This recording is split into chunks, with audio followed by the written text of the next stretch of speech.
Let's take a look at the power dynamic in a breakup.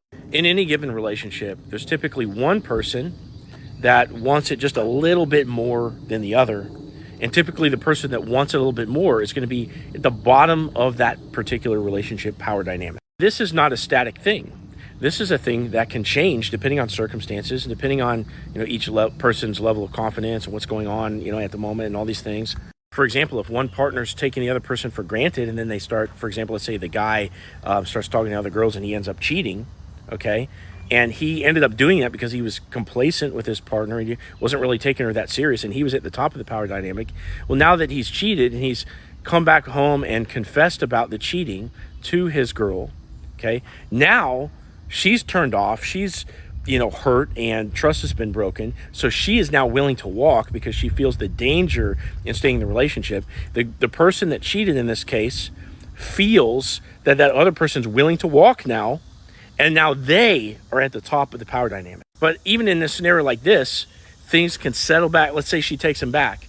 Things can settle back into normal. Now all of a sudden the guy gets complacent again, and now he's at the top of the power dynamic. Is it unfortunate that complacency or like just caring less places you at the top of the power dynamic in a relationship? Yes, but also you don't want to be choosing a partner that really doesn't give a shit about you either. If you have a partner that's at the top of the power dynamic that actually has genuine concern for you and adds value into your life and brings all these good things to you, it's not the end of the world just because they're in power if they're just a little bit less needy than, the other partner. But one of the key qualities for being at the top of the power dynamic is outcome independence, right? You don't need a specific outcome in relation to your partner. You don't need them in your life, although they make a blessing to your life. You want to keep them, okay? But you're never going to beg for them. And, should you lose that partner, no matter how incredible they are, mother of your kids, father of your kids, however much income they make, all these things, you're still going to be okay without them. And if you demonstrate that throughout the course of your relationship and you sub-communicate that you're good no matter what,